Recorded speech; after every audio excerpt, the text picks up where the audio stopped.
The morning sun poured through the blinds of a small apartment, dancing across the scattered toys and the faint aroma of burnt toast. Ethan Parker, a 34-year-old single father, juggled a frying pan in one hand and his 7-year-old daughter, Lily's, backpack in the other. "Dad, you forgot my lunchbox again," Lily exclaimed, giggling as she brushed her tangled hair. Ethan sighed, shaking his head with a tired smile. "I swear, Lily, you'd forget your head if I didn't remind you every morning." She gave him a mischievous grin. "That's your job, Daddy." He laughed. Even in the chaos of single parenthood, those small moments made everything worthwhile. It had been 4 years since Lily's mother, Mia, passed away in a car accident. Since then, Ethan's life had been a whirlwind of work, school runs, and sleepless nights. He worked as a mechanic during the day and delivered groceries in the evenings just to make ends meet. Despite the exhaustion, Ethan refused to complain. Lily was his world, his reason for waking up every morning. That day, however, would be different. It started like any other, until one small encounter changed everything. After dropping Lily off at school, Ethan stopped by a local grocery store called Green Mart to grab a few essentials. He planned to grab a loaf of bread, milk, and maybe a treat for Lily. She loved the strawberry muffins from that place. The store was quiet, the kind of calm lull before the morning rush. Ethan hummed softly as he picked up the items, checking prices carefully. He reached the checkout counter where a young cashier stood, a girl who couldn't have been older than 20. She had auburn hair tied in a messy bun, and her name tag read, Claire. "Good morning," Ethan said cheerfully, placing his groceries on the counter. Claire looked up and smiled, though her eyes seemed distant. "Morning, sir." As she began scanning his items, Ethan noticed something strange. Her hands were shaking. Not just a little tremor, but a visible, uncontrolled quiver. The barcode scanner beeped unevenly as she tried to steady her grip. Concern creased his brow. "Hey, are you okay? Your hands are shaking a lot." She froze for a second, then forced a smile. "Oh, I'm fine. Just cold, I guess."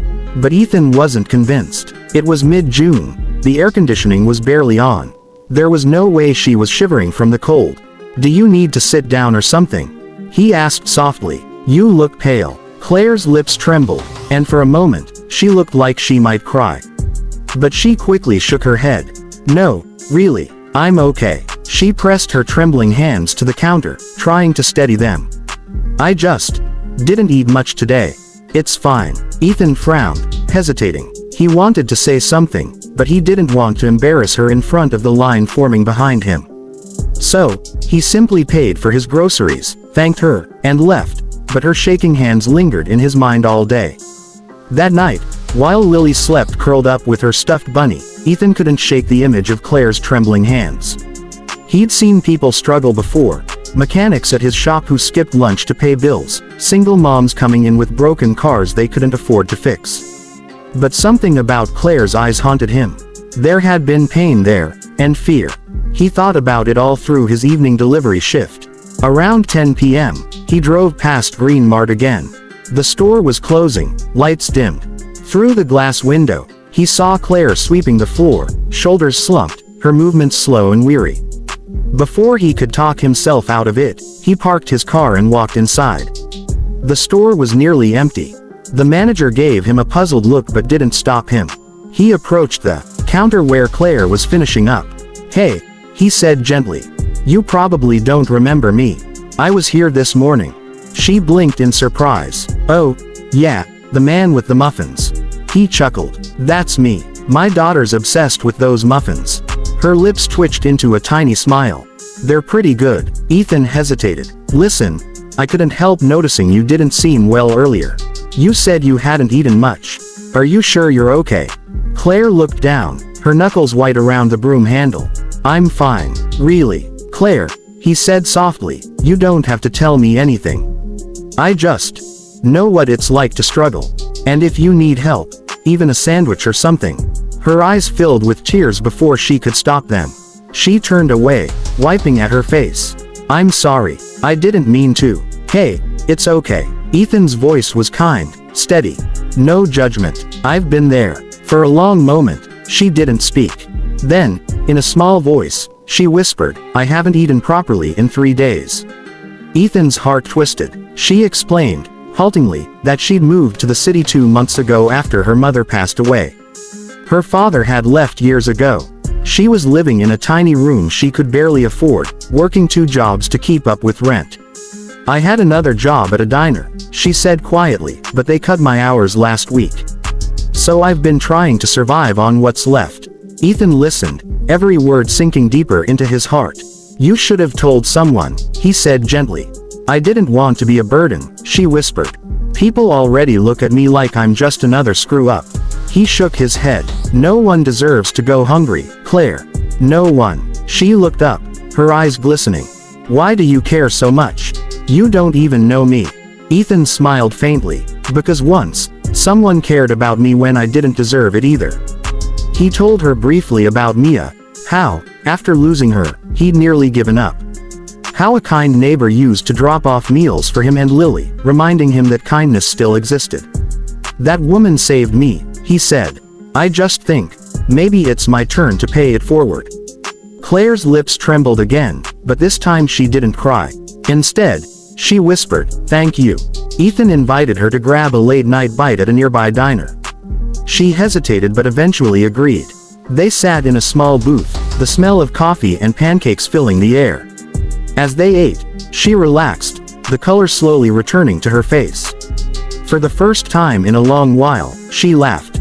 "You have syrup on your nose," Ethan teased. She laughed harder, wiping it off.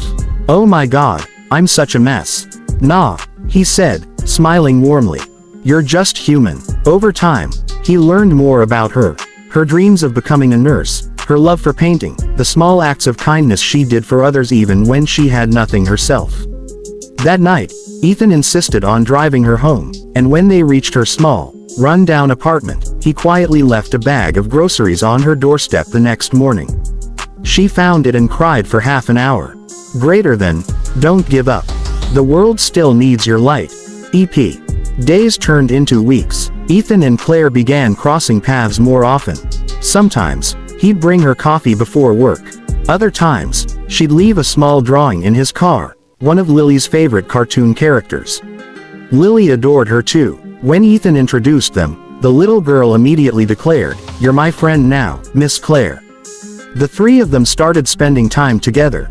Weekend picnics, movie nights, small laughter-filled moments that began to heal old wounds in both adults' hearts. Claire slowly regained her confidence. With Ethan's encouragement, she applied for a scholarship to nursing school. To her shock, she got in. When she received the acceptance letter, she burst into tears. "I couldn't have done this without you," she told him. Ethan smiled. "You did this, Claire. You just needed someone to remind you you're capable." She looked at him, eyes soft. "You're the first person who ever believed in me." 2 years later, the Green Mart cashier's counter stood empty. Claire had long since left, now wearing hospital scrubs and a bright smile. Ethan stood in the hallway of the city hospital, holding a bouquet of daisies. Lily, now 9, tugged on his sleeve. "Dad, is she here?" He grinned. "She's finishing her shift." When Claire emerged, her eyes lit up.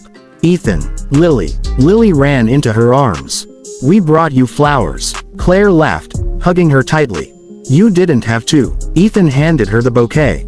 "We wanted to. It's your graduation day. We're proud of you." Tears filled her eyes. "I wouldn't be here if it weren't for you." He shook his head. "You'd have found your way. You're stronger than you think." She looked up at him, and for a moment, the world seemed to pause.